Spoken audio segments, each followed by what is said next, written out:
केशवं बादरायणं सूत्रभाष्यकृतौ वन्दे भगवन्तौ पुनः पुनः। ईश्वरो गुरुरात्मेति मूर्तिभेदविभागिने व्योमवद्व्याप्तदेहाय दक्षिणामूर्तये नमः। ॐ नमो ब्रह्मादिभ्यो ब्रह्मविद्यासम्प्रदायकर्तृभ्यो वंशऋषिभ्यो महद्भ्यो नमो गुरुभ्यः। सर्वोपप्लवरहितप्रज्ञानघनः प्रत्यगर्थो ब्रह्मैवाहमस्मि ब्रह्मैवाहमस्मि।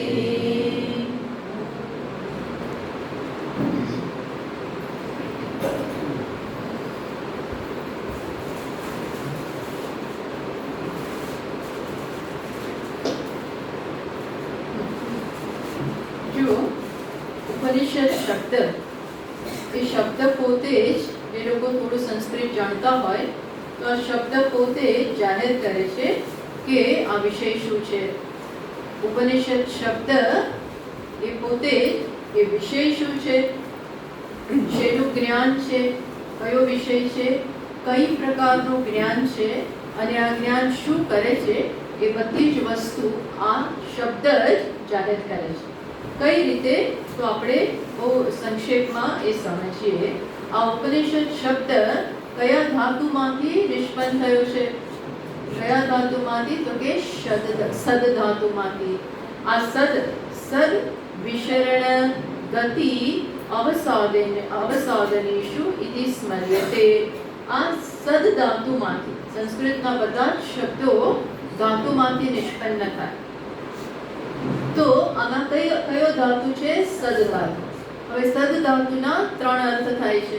કયા અર્થ થાય છે? એક છે ગતિ, બીજું છે વિશરણમ અને ત્રીજું છે અવસાદનમ.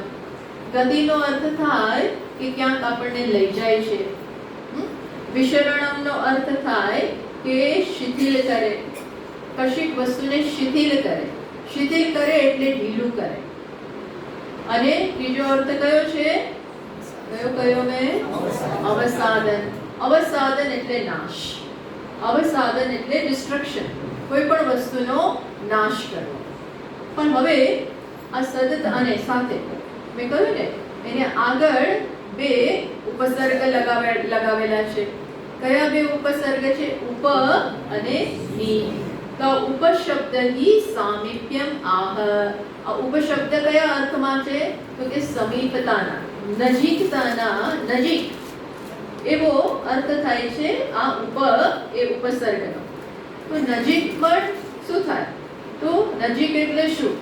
આપણે અમદાવાદથી આ જગ્યા કે બરોડા આ જગ્યાથી વધારે નજીક છે. અમદાવાદથી બરોડા, વડોદરા આ જગ્યાથી વધારે નજીક છે.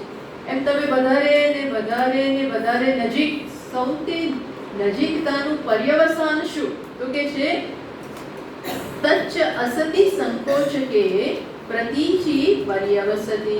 આ નજીક એટલે કેટલું? અસંકોચ, જેમાં કોઈ સંકોચ નથી એટલું નજીક. તો એટલું નજીક ક્યાં આવે? એ આત્મામાં જ આવે. આપણું શરીર એનાથી નજીક છે, આપણો પ્રાણ એનાથી નજીક, મન એનાથી નજીક, અહંકાર અને એનાથી વધારે નજીક કયું? તો કે સત, ચૈતન્ય. એ જે આપણું સ્વરૂપ છે એની નજીકતામાં કોઈ સંકોચ જ નથી. અર્થાત સૌથી વધારે નજીક, કોઈ કરતા કોઈ એમાં વ્યવધાન નથી.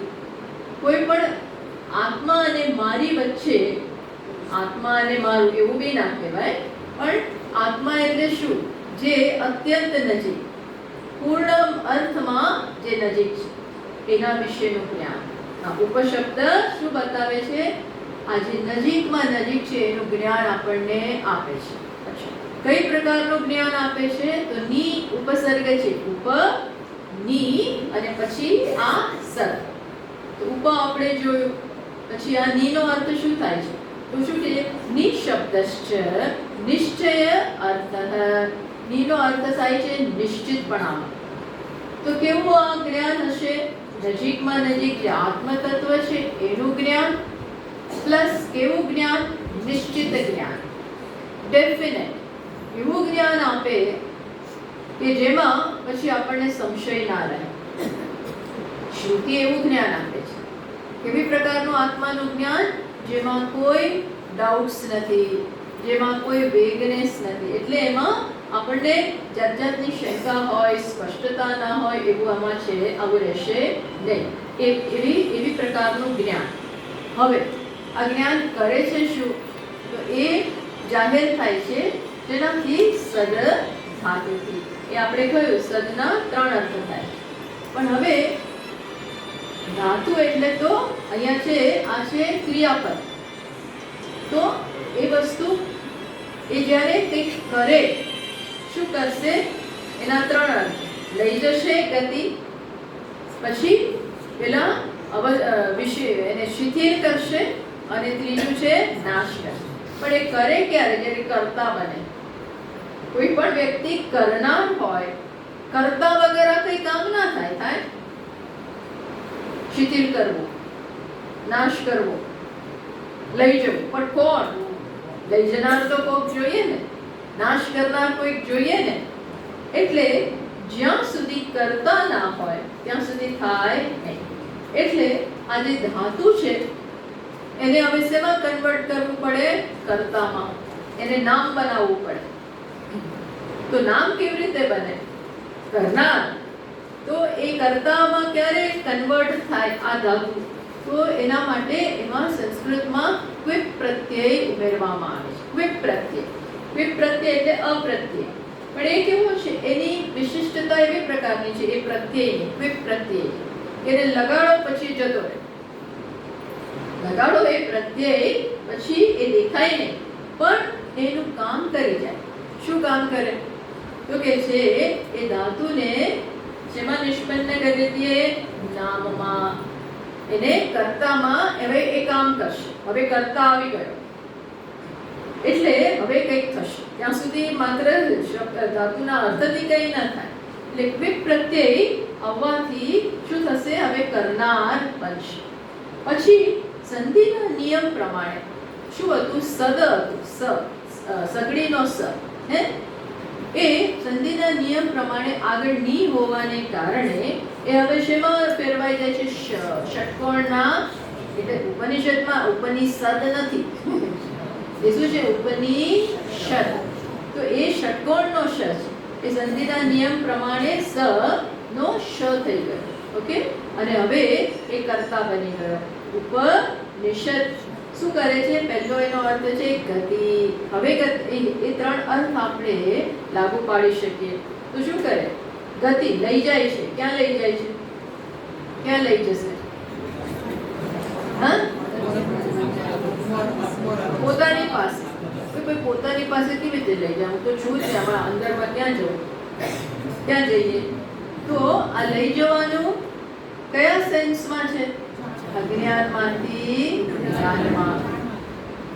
આત્મા વિશેની, સ્વ વિશેની જે ખોટી સમજ છે એને કારણે આજે અહંકાર છે, એને કારણે દુઃખ છે, એને કારણે અનર્થ છે. એટલે ઉપનિષદ કે ભાઈ આ ખોટું છે. એટલે એવું જ્ઞાન આપશે કે આ અજ્ઞાનમાંથી જ્ઞાનમાં લઈ જશે. આમ લઈ જવાનું કઈ નથી, માત્ર અજ્ઞાન દૂર કરશે. પણ એ લગભગ લઈ જવા જેવું થાય. બ્રહ્મમાંથી પ્રકાશ તરફ. શેનો પ્રકાશ? આત્માના સ્વરૂપનો પ્રકાશ કરશે, લઈ જશે. પણ એ તરત લઈ જાય તો કે ના, આટલા અનાદિકાળની બધી ગ્રંથિઓ છે અજ્ઞાનમાંથી જન્મેલી, એકદમ દ્રઢ, એવી એટલી દ્રઢ છે ને આપણી કલ્પના ના આવે એટલી દ્રઢ થઈ ગઈ છે. 1000 વાર આપણે કહીએ કે બ્રહ્મ છો, છતાંય બહુ પ્રયત્ન નક્કી જ કર્યું છે કે હું બ્રહ્મ છું એવું જાળવી રાખીશ. હું કરતા નથી, ભોગતા નથી, શરીર નથી. આપણે સવારે ભારપૂર્વક આવું કહીએ, નહીથી કયા જ કરીએ, છતાંય શું થાય? પાછું આવી જ જાય. ન પણ આવે, ઘણાને આવે, કોઈ નિયમ નથી. કામ કરીએ, પ્રયત્ન કરીએ, સાધના કરીએ, પ્રયત્ન તો જાય. ન હોય તો એ શું થાય?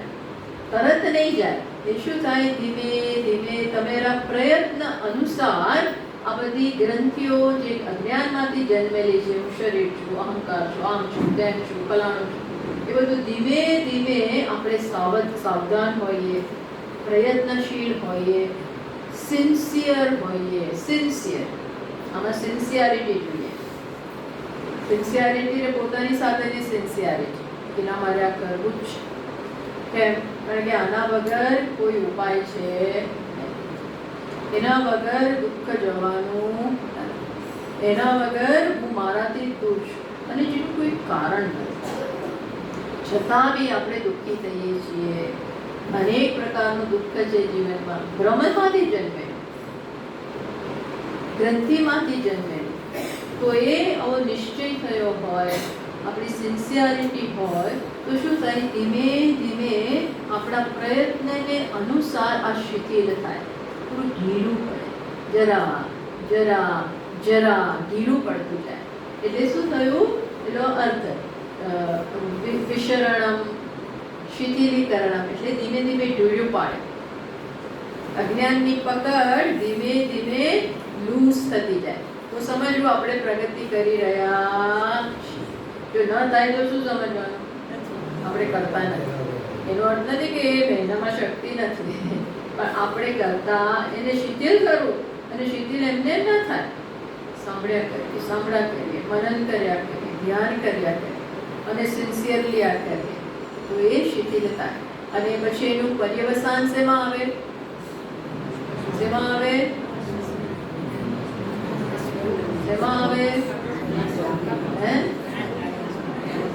આપણે કયો અર્થ ત્રીજો બાકી રહ્યો? અવસાદન. એટલે પરિણામે એક દિવસ નાશ થાય. અવસાદન એ અગત્યનું છે. ઢીલું થઈને રહી જાય એ ના ચાલે. ના હવે લગભગ પતી ગયું છે એમ નહીં, પૂરું પતવું જોઈએ.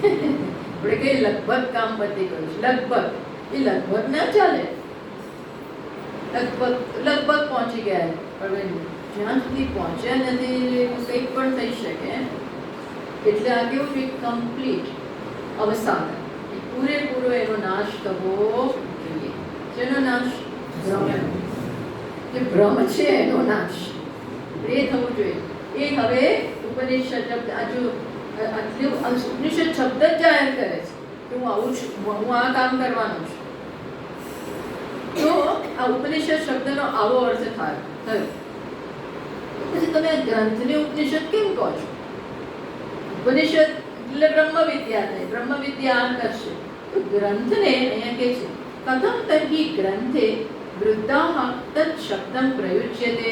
તો કે વૃદ્ધો એટલે ઘરડા લોકો નહીં. વૃદ્ધો એટલે શું અહીંયા અર્થ થાય છે?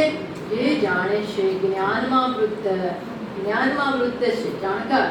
એ લોકો ગ્રંથને પણ શું શબ્દથી ઓળખાવે? ઉપનિષદ. ખરેખર તો બ્રહ્મ વિદ્યા એટલે ઉપનિષદ અર્થ થયો.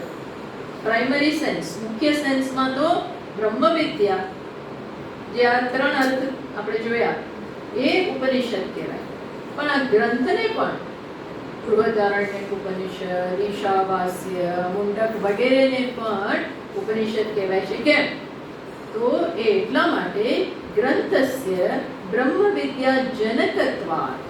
આ ગ્રંથને શેના માટે? કે એ આ જ્ઞાનને જન્મ આપે છે. એટલે ત્યાં કેવું છે?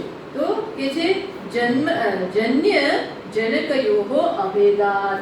એ આ જ્ઞાનને જન્મ આપતું હોવાને કારણે ગૌણ અર્થમાં ગ્રંથને પણ ઉપનિષદ કહેવાય. સમજ પડી? મુખ્ય અર્થમાં તો બ્રહ્મ વિદ્યા જ ઉપનિષદ, પણ ગૌણ અર્થમાં પણ ઇવન ગ્રંથને પણ ઉપનિષદ કહેવાય. કારણ કે એ શું કરે છે? પ્રતિપાદ્ય, એ જે જ્ઞાન, જે પ્રતિપાદ્ય જે આપવાનું છે એને પ્રસ્તુત કરે છે, એને જાહેર કરે છે. એટલા માટે ગ્રંથને પણ ઉપનિષદ કહેવાય. આ પ્રકારની પ્રણાલી પ્રમાણે આપણે આ રીતે ઉપનિષદ શબ્દનો અર્થ હંમેશા આપતા હોય છે. પછી હવે આપણે આમાં ઉપર આવીએ તો કે છે કે હા મંગલાચરણ આપણે શરૂઆતમાં બોલ્યા ને, શું બોલ્યા આપણે કે નમો બ્રહ્માદિભ્યો બ્રહ્મ વિદ્યા સંપ્રદાય કર્તૃભ્યઃ વંશ ઋષિભ્યઃ મહદ્ભ્યઃ નમો ગુરુભ્યઃ. આટલું શું છે? મંગલાચરણ છે. આ ગ્રંથનો પ્રારંભ કરતા પહેલા તમારા ફોલ્ડરમાં એ નથી આપ્યું, ગ્રંથમાં આપેલું છે. તો આ ગ્રંથનો પ્રારંભ કરતા પહેલા આ ગ્રંથ એનું આ મંગલાચરણ ભાષ્યકાર કરે છે. શું કરે છે? તો કે છે સૌથી પહેલા તો કે વિઘ્ન ઉપશમાદિ સમર્થમ શિષ્ટાચાર પ્રમાણકમ પરાપર ગુરુ નમસ્કાર રૂપમ મંગલાચરણમ આચરતી. શું કરે છે? ભાષ્યકાર મંગલાચરણ કરે. હવે ભાષ્યકાર પોતે જ ભગવાન છે. ભગવાન ભાષ્યકાર એવું એમનું સ્ટેટસ છે, એવી એમની શક્તિ છે, અને એ તો સાક્ષાત શિવજીનો જ અવતાર છે. એમને આવું બધું કરવાની શું જરૂર? ભગવાને ભગવાનનો નમસ્કાર કોને નમસ્કાર કરો? ભગવાને કોને નમસ્કાર કર્યો? તમારો તો એક મોટા છે, તમારો એક ભગવાન છે. તો કે ના, એ હેતુથી શંકર મહારાજ નમસ્કાર નથી કરતા. પણ એ શેના માટે કરે છે કે એ પણ એમની આગળના જે બધા ગુરુઓ થઈ ગયા એમનું જે પ્રદાન છે એને પણ ધ્યાનમાં લે છે. આ શિષ્ટાચાર છે. આ શું છે? શિષ્ટાચાર. અને મોટા માણસો એ જો શિષ્ટાચારનું પાલન ના કરે તો શું થાય? કે બીજા બી પાલન ના કરે.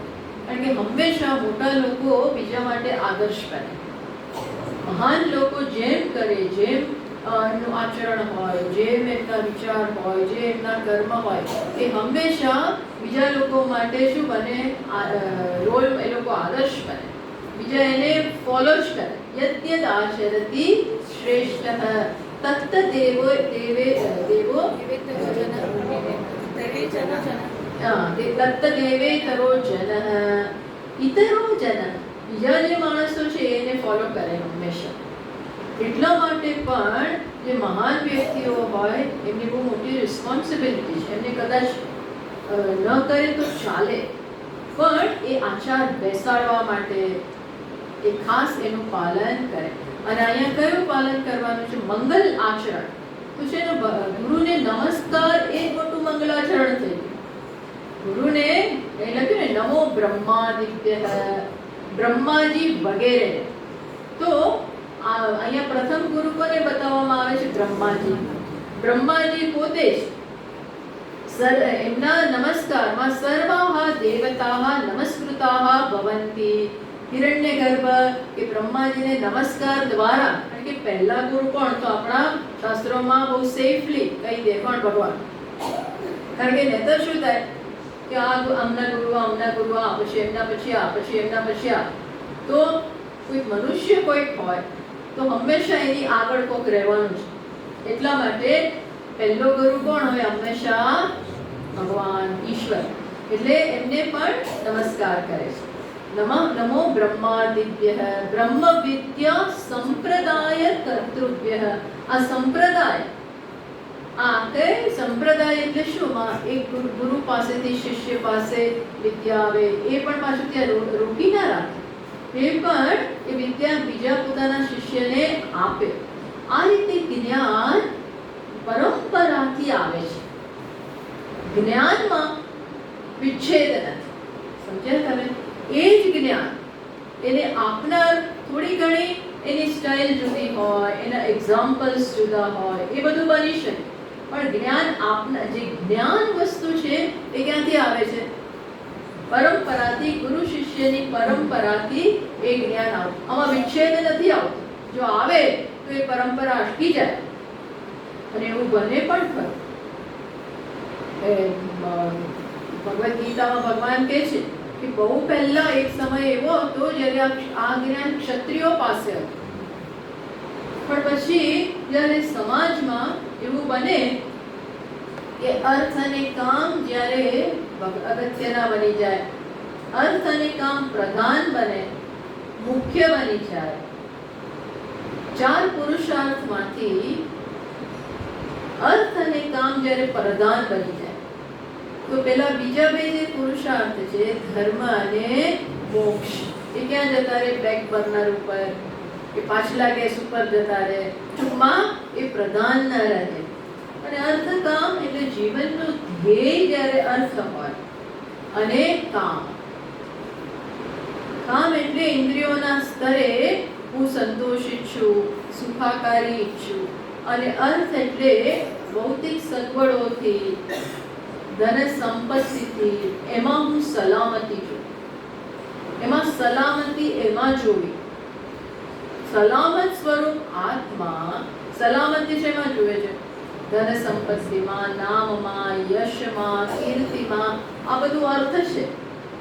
અને કામ એટલે આનંદ સ્વરૂપ આત્મા શેમાં સંતોષિત છે? વિષયોમાં. તો અને એ જ્યારે જીવનનું ધ્યેય બને, અણસમજના કારણે, અવિવેકના કારણે આવું થાય. અવિવેક આવું કરે. અજ્ઞાનમાંથી જન્મે અવિવેક. એ આપણી નજર બહાર કરાવનાર. જે જોઈએ છીએ બહાર છે. આ જ મોટામાં મોટો અવરોધ. શું? બહિર્મુખતા. બહિર્મુખતા મોટામાં મોટો અવરોધ છે. છે ને કે પ્રત્યેક પરાંચિકાની વ્યતૃણત સ્વયંભૂ તસ્માત પરામ પશ્યતિ. હંમેશા નજર કે પરામ. પરાંગ એટલે બહાર છે. જે હું ઈચ્છું છું એ બહાર છે. સંસાર શરૂ. અજ્ઞાનમાંથી શું જન્મે? હું જે ઈચ્છું છું એ બહાર છે.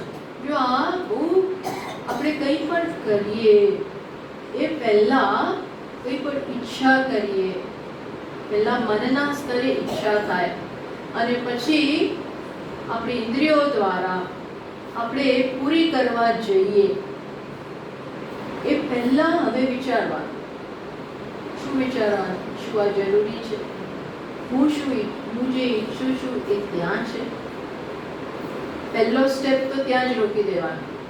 વિચારના સ્તરે પહેલા આપણે નહીં જવાનું. એમ નહીં, બળજબરીથી નહીં, પણ કઈ રીતે? સમજતી. વિવેક. આને વિવેક કહેવાય.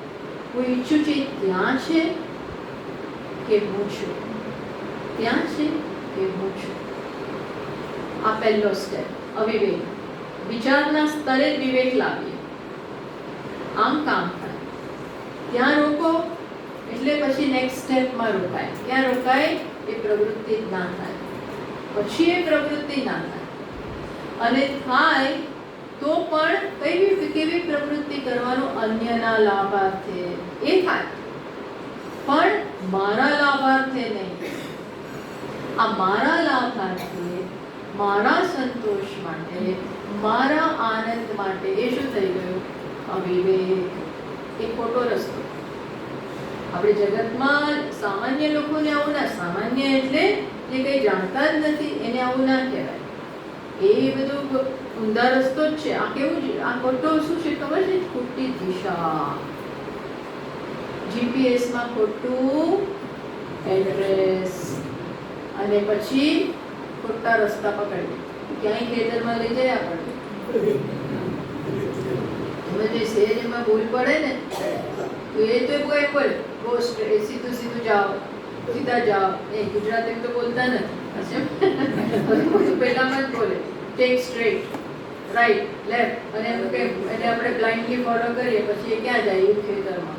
અને ચારે બાજુ પાણી અને એટલો સાંકડો રસ્તો. શું થયું? ક્યાં ફસાઈ ગયા? અને પછી અમે રિવર્સ થઈને રિવર્સ ગયો તો આ બાજુ પાણી, આ બાજુ પાણી અને પાછળ ખાડો. ગયા બધા કહેતા હતા નથી જવાનું, નથી જવાનું. સાચું જ છે. ડ્રાઈવરને બિલકુલ સમજદાર હોય એટલે વાંધો ના આવે. એને પાછળ લીધું અડસડાટ. પણ ખોટું એડ્રેસ હોય તો શું થાય? ખાડો.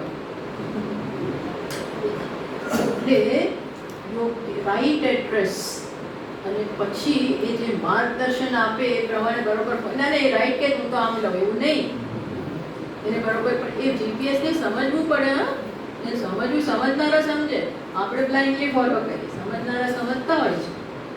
પણ ટૂંકમાં મેપ એ ખોટો ના હોવો જોઈએ. ખોટો મેપ હોય તો તકલીફ, ત્યાં ના ત્યાં ઘૂસી જાવ, બહાર જ ના નીકળાય. પર 2 કલાક ત્યાં આટા મારીએ. આપણા દેશમાં તો હજી કોઈ બધા મળી જાય, બકરીને લઈ જતો એ મળે, ગાય વાળો મળી જાય, આમ કઈ જાણે ને આમ જાઓ હેડા જાઓ એવું બોલ્યા કરે. પણ એ તો આપણને જવાબ તો આપે કંઈક એ તો ખરા. અમેરિકામાં તો કોઈ મળે જ નહીં, કોઈ મળે જ રસ્તા, જંગલ જ હોય રસ્તો. તો કીધું રે બધા એવામાં જ અહીં કોઈ માણસ જ નથી. હવે કરવાનું છે, કોણ પૂછવાનું? જે તમારે શું કોના ઉપર તમે આખા પરચત રહો. હવે એ ને તો તમને કોઈ પણ દિવસે ના મળે ને રાત્રે ના મળે ને બપોરે ના મળે, કોઈ સાંજે કોઈ દેખાય જ નહીં.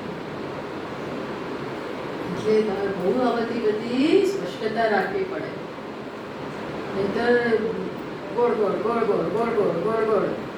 એટલે તે આપણને કે કેમ ચલાવતા નથી, તો ક્યાંથી ચલાવે? કેમ ડ્રાઈવર ક્યાંથી ચલાવે? આવડ ખબર પડવી જોઈએ ને ત્યાં કાંઈ. અર્થાત આ જોઈએ જીવનમાં પણ આવું છે. હા, જીવનમાં શું છે? આવી તકલીફો છે બધી.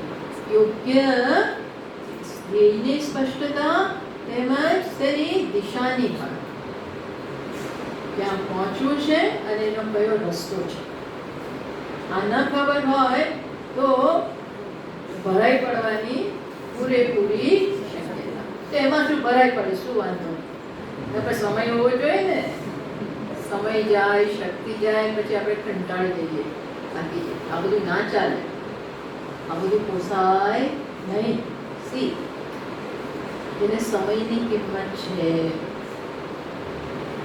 શક્તિની કિંમત છે. વાસ્તવિકતા ખબર છે કે ભાઈ આ શક્તિ આપણી પાસે લિમિટેડ છે, સમય પણ લિમિટેડ છે, આ બધું લિમિટેડ છે, એન્ડલેસ નથી. એટલે એને સમજીને વાપરવાનું છે, એને સચોટતાપૂર્વક ઉપયોગ કરવાનો છે. આ બધો વિવેક જોઈએ. આ બધો વિવેક હોય તો જ કામ થાય. પ્રત્યેક ક્ષણે આપણે નક્કી કરવાનું, આ કરતા પહેલા વિચારો જરૂર છે, આ બોલવાની જરૂર છે, આમ કરવાની જરૂર છે. ત્યાં જ પ્રશ્નોની જડી વરસાવવાની અને પછી નક્કી કરવાનું કે જરૂરી છે કરવા માટે. કરતા પહેલા આ બધું જોઈએ વિવેક. આ વિવેક બહુ જરૂરી.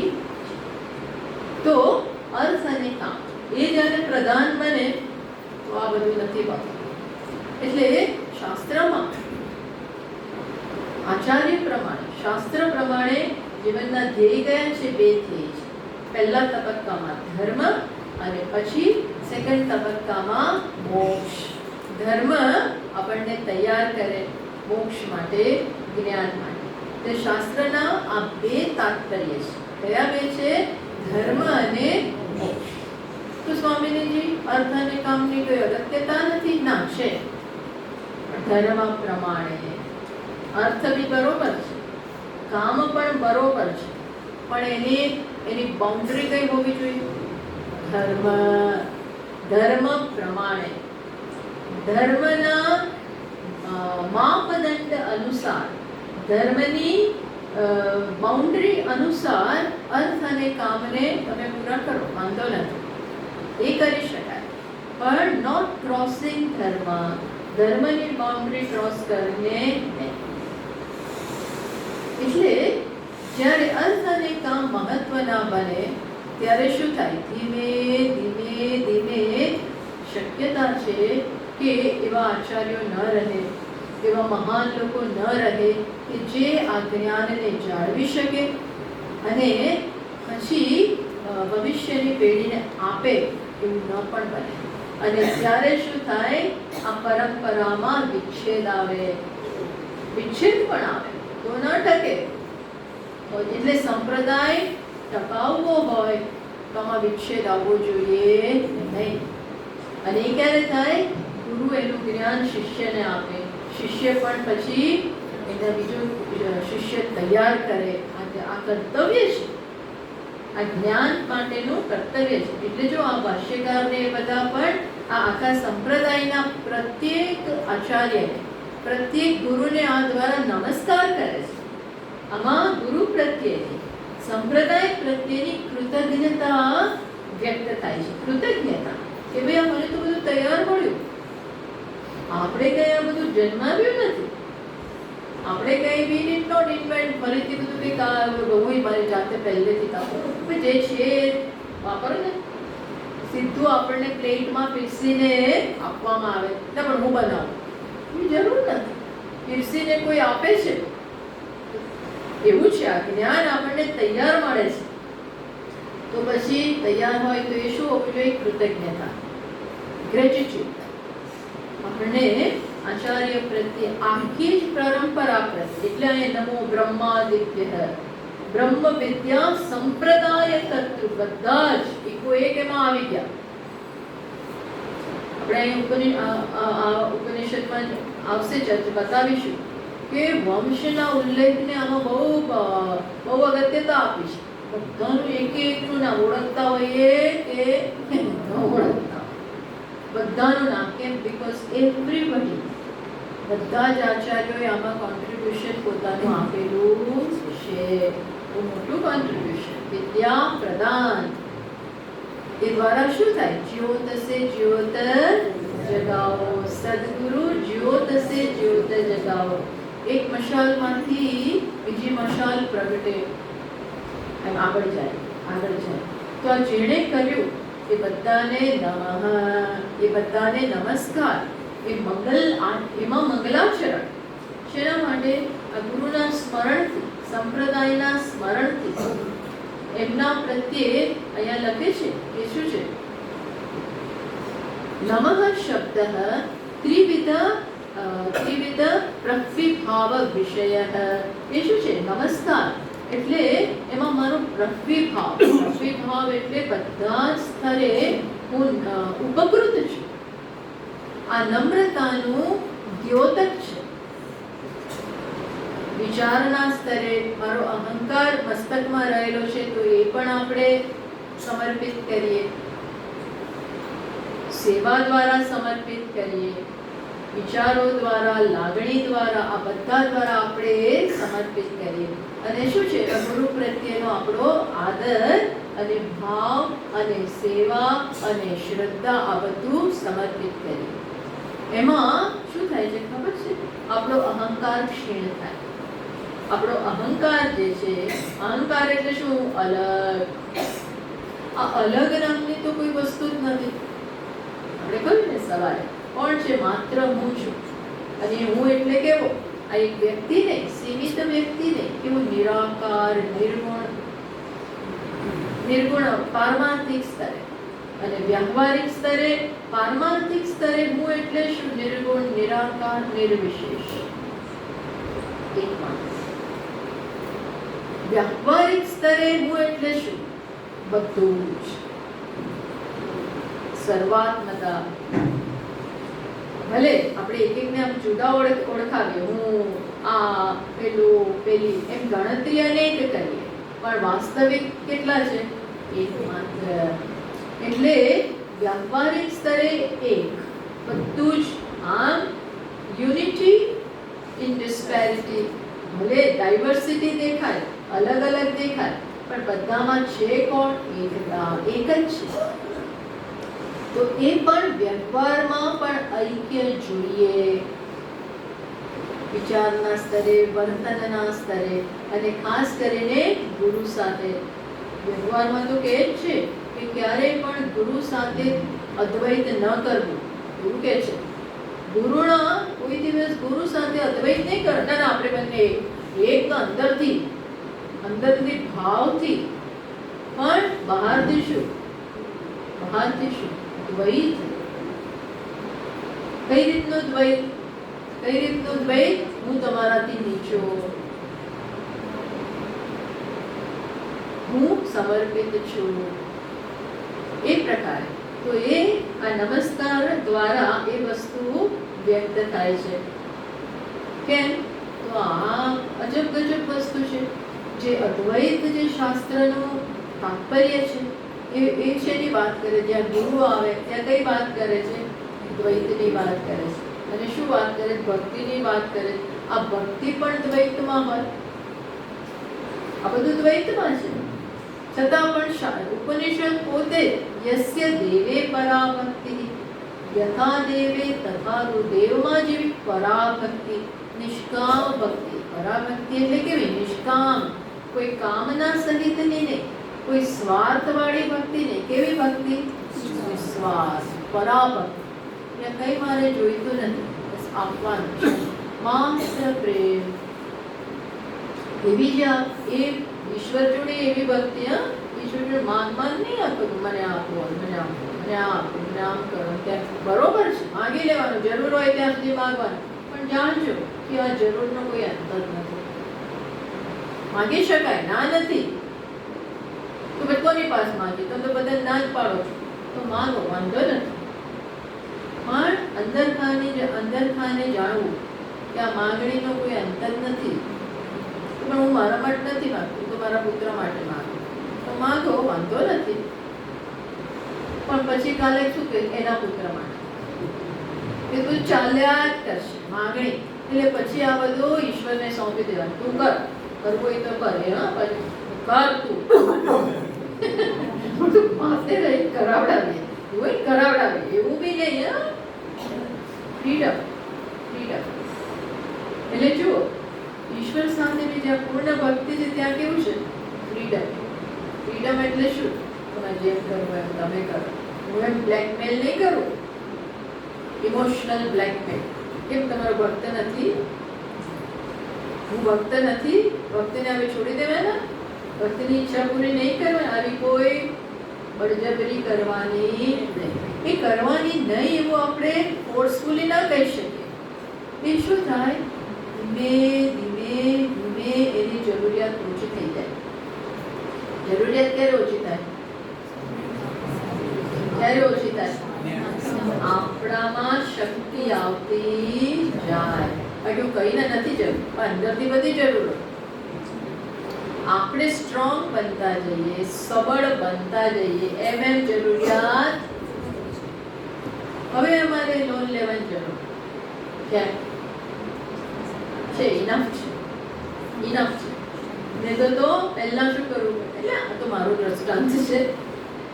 આપણી શક્તિ જેમ વધતી જાય એમ આપણે સ્વતંત્ર બનતા જઈએ. એટલે આત્મામાં માત્ર પ્રેમમાં જ આનંદ છે. આ પ્રેમમાં પણ કોઈ ગણતરી નથી. ગણતરી, આ ગણતરી એટલે સંસાર. આપણા પરસ્પરના સંબંધોમાં ગણતરી એટલે સંસાર, એ તો સમજી શકાય. પણ ઈશ્વર સાથેના સંબંધમાં પણ ગણતરી એટલે શું? સંસાર. સંસાર, સંસાર એટલે શું? અજ્ઞાન એ સંસાર, માંગણી એ જ સંસાર, માંગણી એ જ સંસાર. એટલે કઈ પ્રકારની ભક્તિની? પરાભક્તિ એટલે શું? જેવી ઈશ્વરમાં નિષ્કામ ભક્તિ આપણે ધીમે ધીમે ધીમે પ્રાપ્ત કરીએ, એ પણ મોટું ધ્યેય છે. એ બહુ જ મેચ્યોરિટી બતાવે છે. ઈશ્વર સાથેના પ્રેમમાં કોઈ કામના નથી, નિષ્કામ પ્રેમ જ આનંદ છે. તો એવી ભક્તિ કાળે કરીને આપણામાં જ્યારે જન્મે એવી જ ભક્તિ કરે કોના માટે હોય? ગુરુ માટે હોય. યસ્ય દેવે પરાભક્તિ યથા તથા. જેવી અહીંયા છે એવી ક્યાં? ગુરુમાં. તો શાસ્ત્ર કે છે તસ્યૈ તે કથિતા યર્તાઃ પ્રકાશન્તે મહાત્મનઃ. શાસ્ત્ર કે છે કે એવા મહાત્મા માટે. બોલો, હવે આપણે મહાત્મા ગણાવી દીધો. કોને મહાત્મા ગણાવ્યા? આવી જેને ભક્તિ છે ગુરુમાં અને ભગવાનમાં જેવી છે એવી ગુરુમાં છે. અર્થાત આવું ત્યારે જ બને ત્યારે ગુરુને આપણે વ્યક્તિ તરીકે ન જોતા. વ્યક્તિ જોઈએ તો કંઈક ને કંઈક દૂષણ આવવાનું. વ્યક્તિને એ શું છે? તત્વ. એ તત્વનું દ્યોતક છે અને બીજું કઈ નહીં. તત્વનું દ્યોતક અને એ દ્વારા જ્ઞાન આવી રહ્યું છે. હવે બધી સમજ બહુ અપેક્ષિત છે. આ જ બધી મેચ્યોરિટી છે. આવું જ્યારે થાય ત્યારે એ વ્યક્તિને મહાત્મા કહેવાય. એ તો હજી શીખી રહ્યો છે, શિષ્ય છે, છતાં પણ એને મહાત્મા કહેવાય. આવા મહાત્મા માટે બોલો શાસ્ત્ર આવું કહે છે, ઉપનિષદ આવું કહે છે કે શાસ્ત્રના અર્થ એને પ્રકાશિત થાય. શું કહ્યું? સમજ પડી? આવા માટે આવું અંતઃકરણ જ્યારે હોય એટલે આવો પ્રેમ, આવી ભક્તિ એ શાસ્ત્રના અર્થને પ્રકાશિત થવા માટે નિમિત્ત બને. આવું જે અંતઃકરણ છે ત્યાં શાસ્ત્રના અર્થ પ્રગટ થાય. સમજ પડી? અર્થાત આ શાસ્ત્રનો અર્થ પ્રગટ થવો જોઈએ. એ શાસ્ત્રના અર્થ આપણને ક્લિક થાય. ક્લિક, ટ્યુબલાઇટ પ્રગટ થાય. આ શ્રુતિને આપણે શ્રુતિ કહીએ છીએ. ઋષિ મુનિઓને પ્રગટ થઈ, અર્થ પ્રગટ થયા છે, વિદ્યમાન છે, સર્વત્ર વિદ્યમાન છે, પણ ગ્રહણ કરી શકાવું જોઈએ, ગ્રહણ થવું જોઈએ. એ ગ્રહણ ક્યારે થાય? આવું અંતઃકરણ હોય. આવું અંતઃકરણ ગ્રહણ કરે અને આવું અંતઃકરણ બનાવવાનું. આ અંતઃકરણ ના થશે પ્રારબ્ધ પ્રમાણે. આ પ્રારબ્ધ પ્રમાણે નહીં, પ્રારબ્ધ પ્રમાણે નહીં, તેના પ્રમાણે કરવું પડે. ઇનિશિયેટિવ લેવું પડે. એ આપણે કરવાનું છે. જીવનમાં ઘણી વસ્તુ, મોટા ભાગની વસ્તુ જાતે કરવાની છે. બ્રહ્મ એક જાતે છે, જાતે જ પૂરી રહ્યો છે જાતે. એમાં કંઈ આપણે કરવાની જરૂર નથી. પણ એને અત્યારે સમજી નથી શકતા. એ તો સમજવું પડશે. એના માટે એવું અંતઃકરણ તૈયાર કરવું પડશે. એટલે જો આ મહાત્માઓ આવા સ્ટેજે હોય છે, છતાં પણ મંગલાચરણ કોઈ ઉતાવળ એમને ના હોય. ના સીધું શરૂ કરો. આ ક્યારે આપણું મોટું પૂરું થાય એટલે શરૂ એવું કંઈ થતું જ નથી. વ્યવસ્થિત રીતે બધા જ આવા આચાર્યો, આ તો આપણે તો માત્ર આ એક પહેલું બોલ્યા નમો બ્રહ્માથી. આમાં તો પાછા આનંદગીરીની ટીકા લખે છે તો એ કેટલાય નમસ્કાર, કેટલાય બધા નમસ્કાર, કેટલાય બધા શ્લોક નમસ્કાર ના જાય. ટૂંકમાં એમને પણ આવા બધાઓને પણ આ બધાની જરૂરિયાત લાગે છે. એટલે આ બહુ અગત્યનું હોવું જોઈએ. તો આ બધા નમસ્કારમાં મેં કહ્યું એ પ્રમાણે નમ્રતા છે, કૃતજ્ઞતા છે અને સાથે સાથે શિષ્ટાચાર છે. આ બધી વસ્તુ એમાં આવી જાય છે. એવા પરાપર ગુરુ નમસ્કાર રૂપમ. કેવા? પર અપર ગુરુ, બધા જ ગુરુ, મારા ડાયરેક્ટ ગુરુ હોય કે ના હોય, પણ કેવા હોય? આ પરંપરામાં આવેલા છે. સાક્ષાત મારા ગુરુ છે તો છે જ, પણ એનાય ગુરુ, એનાય ગુરુ, એનાય ગુરુ, એનાય ગુરુ. અને આ ગુરુ પહેલા ક્યાં જાય? બ્રહ્માજી કે નારાયણ કે શિવજી, આ બધાને એકી સાથે નમસ્કાર. બસ એ પ્રમાણે નમસ્કાર દ્વારા મંગલાચરણ કરી અને પછી ભાષ્યકાર શું કરે છે? ઉપનિષદની ભાષ્યનો એ પ્રારંભ કરે છે. અને આપણે જોયું કે ઉપનિષદ શબ્દનો ભાષ્યકારે પોતે પણ સંસારસ્ય અત્યંત અવસાદનાત ઉપનિપૂર્વસ્ય સદેહે તદ અર્થત્વાત. એમણે પોતે પણ ઉપનિષદ શબ્દનો અર્થ બતાવ્યો. શું છે એનો અર્થ? એમણે લખ્યું સંસારસ્ય અત્યંત અવસાદનાત. એમણે અવસાદન ઉપર ભાર મૂક્યો. શું છે? સંસારસ્ય અત્યંત અવસાદનાત. સંસારનો કેવો અવસાદન? પૂરેપૂરું, કમ્પ્લીટલી, કોઈ ટ્રેસ બાકી ના રહે. જરાક અહંકાર રહી ગયો. જરાક રહી ગયો તો એ શું કરશે? પાછું લાવશે. એ જરાક કઈ રહી જાય, હું આમ તો લગભગ બ્રહ્મ છું, એવું નથી ચાલતું. એવું ચાલતું જ નથી. આ તો શું? કમ્પ્લીટ બ્રહ્મ.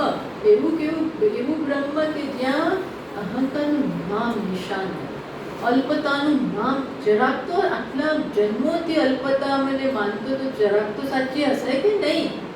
જરાય નહીં, જરાય નહીં, જરાક કઈ નહીં.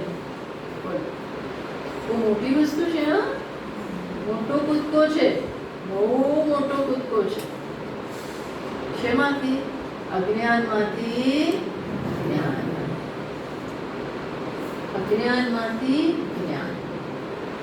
એટલે આ પ્રકારે મંગલાચરણ કરે છે. અને પછી તાદર્થ્યાત, હા, પછી ઉપનિષદની ભાષ્ય અને એ શરૂ કરે છે.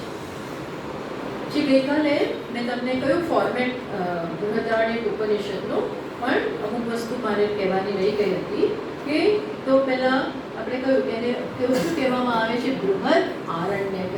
એટલે એમાં ભાષ્યકાર પોતે જ એ લખે છે એના વિશે.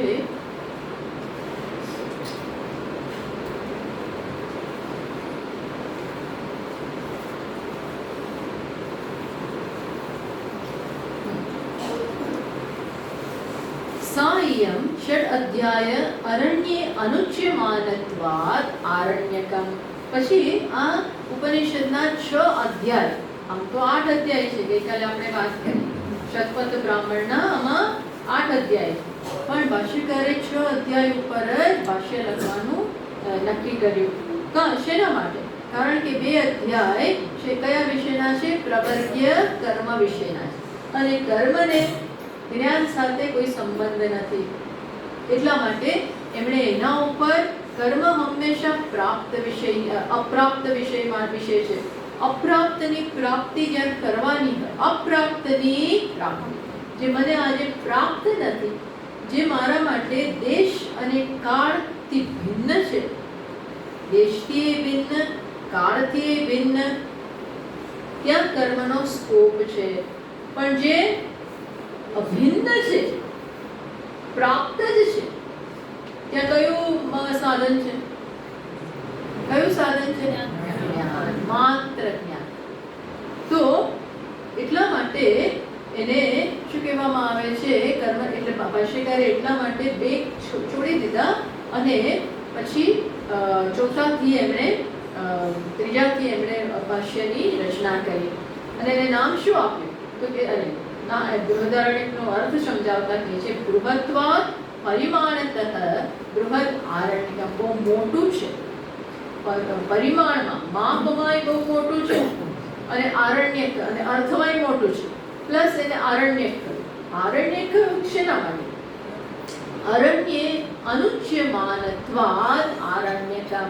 અરણ્યમાં કસ્ટમ પ્રમાણે, પ્રણાલી પ્રમાણે આ ઉપનિષદનો અભ્યાસ ક્યાં થતો હોય છે? અરણ્ય. હવે વેદમાં ઘણી બધી વસ્તુ આરણ્યક વિભાગમાં પ્રાપ્ત થાય છે. એ આરણ્યક વિભાગ મેં કહ્યું હતું ને, વેદમાં 4 વિભાગ હોય છે: સંહિતા વિભાગ, બ્રાહ્મણ વિભાગ, આરણ્યક વિભાગ અને ઉપનિષદ વિભાગ. હવે એમાં જે આરણ્યક વિભાગમાં પ્રાપ્ત થતું હોય છે એ છે ને મોટા ભાગે જે વાનપ્રસ્થ આશ્રમમાં જે બધા હોય એમના માટે. વાનપ્રસ્થ આશ્રમ એટલે બસ હવે ગૃહસ્થ આશ્રમથી ઉપર ઉઠ્યા, પછી પતિ પત્ની બંને વનમાં જઈને રહે. આજના જમાનામાં નહીં, એ જમાનામાં આત્મા તો વન જેવું કઈ રહ્યું નથી. એ ક્યાં રહેવું? વન એટલે શું? આવી કોઈ જગ્યા હોય તો બરોબર રહી શકાય, અમુક જગ્યા હોય તો વાનપ્રસ્થ. પણ એ જમાનામાં તો ખાસ જતા જ નહીં. ભલા રાજા હોય ત્યાં જતા રહે, વનમાં જાય, ઝૂંપડી બાંધે, રહે, મિત્ર બનીને હવે રહે. અને શું કરે? તો ઉપાસનાઓ કરે, તપશ્ચર્યા કરે. એ ઉંમરે તપશ્ચર્યા કરે. વાનપ્રસ્થમાં બહુ કડક તપશ્ચર્યા હોય છે, કડકમાં કડક. અને ઉપાસનાઓ ઘણી બધી હોય. એ ઉપાસનાઓ એ આરણ્યક વિભાગમાં પ્રાપ્ત થતી હોય છે. એટલે આનું નામ શું છે? બૃહદ આરણ્ય. એટલે અહીંયા બધી ઉપાસના છે કે ના? આ છે ને શું છે? અહીંયા ઉપાસનાઓ છે, ઓછી છે. છાંદોગ્યમાં બહુ ઉપાસનાઓ છે, અહીંયા છે, ઓછી છે. પણ આ બધી ઉપાસના પણ શેને લગતી છે? બ્રહ્મ વિદ્યા માટે તમને તૈયાર કરવા માટેની ઉપાસના છે. પેલી જે એ પ્રકારની ઉપાસના નથી. અહીંયા કઈ પ્રકારની ઉપાસના છે? બ્રહ્મ વિદ્યાને માટે તમને તૈયાર કરનારી બધી ઉપાસના છે. એટલે ભલે આરણ્યકમાં આનો પ્રાપ્ત થયું છે, અરણ્યમાં સામાન્ય રીતે આ ભણવામાં આવે, પણ આ બ્રહ્મ વિદ્યા સાથે સંબંધિત બધી ઉપાસનાઓ અહીંયા છે. પ્લસ ઉપનિષદ તો આમાં છે જ, ઘણું બધું જ્ઞાન એટલે જ્ઞાન પણ પ્રાપ્ત કરાવડાવે છે. એટલા માટે આને બૃહદ આરણ્ય ઉપનિષદ કહેવામાં આવે છે. પછી મેં કહ્યું તે પ્રમાણે એ 6 અધ્યાય જે છે એ પ્રત્યેક અધ્યાયને કાંડમાં વિભાજિત કરવામાં આવે છે. એટલે 6 અધ્યાયને બબ્બે કાંડ કહેવામાં આવે છે. 2 કાંડ એટલે 6. એ પ્રકારે 3 કાંડમાં એને વિભાજિત કર્યા. આ 3 કાંડ કયા છે? તો કે સૌથી પહેલા આવે છે મધુકાંડ, પછી આવે છે મુનિકાંડ, પછી આવે છે ખીલકાંડ. આ પહેલું છે મધુકાંડ. એ મધુકાંડ, મધુનો અર્થ આત્મા થાય, જે આનંદ સ્વરૂપ છે, એની અહીંયા વાત કરવામાં આવશે. જે આત્મા એ ત્યાં મુખ્ય વિષય છે. અને 2 ને 2 4 ને 2 6 એમ 3 કાંડમાં વિભાજિત કરવામાં આવ્યો છે. અને જે પહેલો કાંડ છે એ કેવો છે? તો કે એમાં ઉપદેશની પ્રધાનતા છે.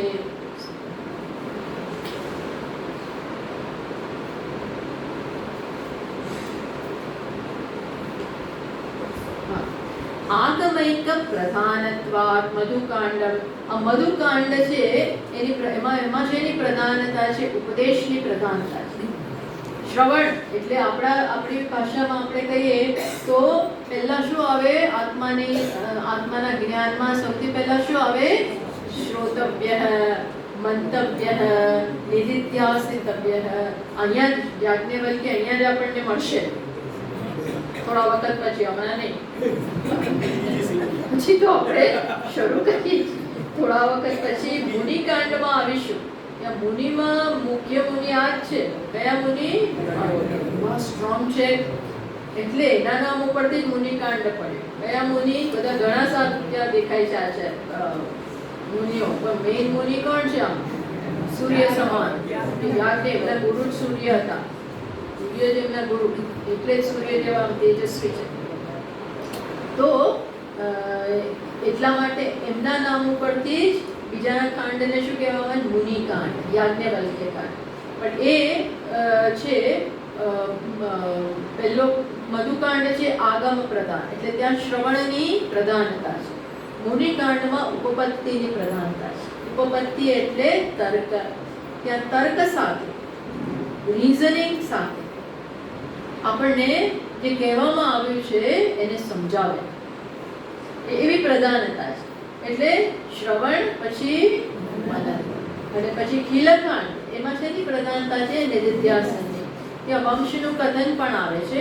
અને ખીલકાંડમાં ઘણી બધી ઉપાસનાઓ પણ આપણને જોવા મળે છે.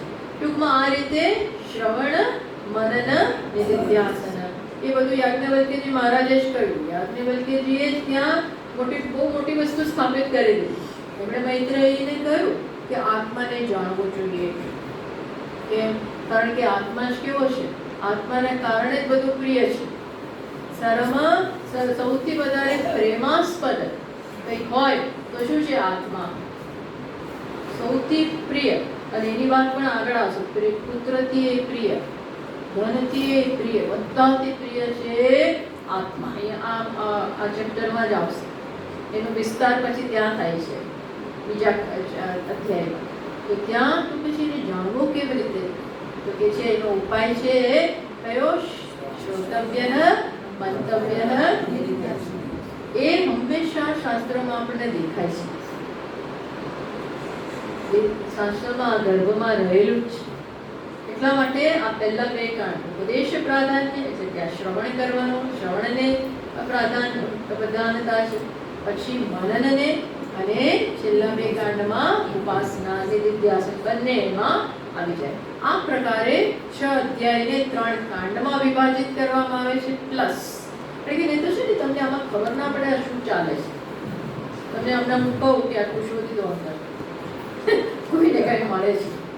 આ પ્રકારનું એનું ફોર્મેટ છે. શું ફોર્મેટ છે કે અધ્યાય પછી 6 અધ્યાયને 2 કાંડમાં વિભાજિત કર્યા, પછી પ્લસ એ અધ્યાયને પણ પાછા વિભાજિત કરવામાં આવે છે. શેમાં? તો કે બ્રાહ્મણમાં. એમાં બ્રાહ્મણ એ બ્રાહ્મણ અધ્યાયને એક અધ્યાયમાં એક અધ્યાય હોય, ધારો કે આપણે પહેલો અધ્યાય જ હવે લઈશું તો એમાં જુદા જુદા ટોપિક્સ આપવામાં આવે છે. એ ટોપિક્સને શું કહે છે લોકો? બ્રાહ્મણ. હા, એ બ્રાહ્મણ એટલે બ્રાહ્મણ જાતિ નહીં. એ બ્રાહ્મણનો અર્થ શું થશે? એ ટોપિક. એટલે એક બ્રાહ્મણ એક પહેલા અધ્યાયમાં તમને ઘણા 6 થી વધારે 7 ઘણી વખત એ પ્રકારના બ્રાહ્મણ મળે. આવા સમગ્ર ઉપનિષદમાં કેટલા બ્રાહ્મણ છે? 47 બ્રાહ્મણ. કેટલા બ્રાહ્મણ પ્રાપ્ત થાય છે ટોટલ? બૃહદારણ્યક ઉપનિષદમાં 47 બ્રાહ્મણ પ્રાપ્ત થાય. પ્લસ બ્રાહ્મણમાં પણ પાછા શું આવે છે? કંડિકા. શું આવે? કંડિકા. આ કંડિકા એટલે શું છે? કંડિકા એટલે ફકરાઓ. કારણ કે આ બધું પ્રોઝમાં છે. આ આખું ઉપનિષદ શેમાં આપેલું છે? પ્રોઝ ને શું? ગદ્ય. આ વિચાર કરવું પડે. ગદ્ય અને પદ્ય. તો પ્રોઝ એટલે પ્રોઝ ફોર્મમાં છે. તમને એટલા મોટા મોટા બધા મંત્રો આવશે. એ બધા શું હોય છે? ફકરાઓ હોય છે. બિગ પેસેજીસ, મોટા મોટા પેરેગ્રાફ જેટલા મંત્રો હોય. મંત્રો જે કેટલું લાંબો હોય ને તો એને શું કહેવાય? કંડિકા. એને શું કહેવાય છે? કંડિકા. એટલે અધ્યાય પછી શું આવ્યું?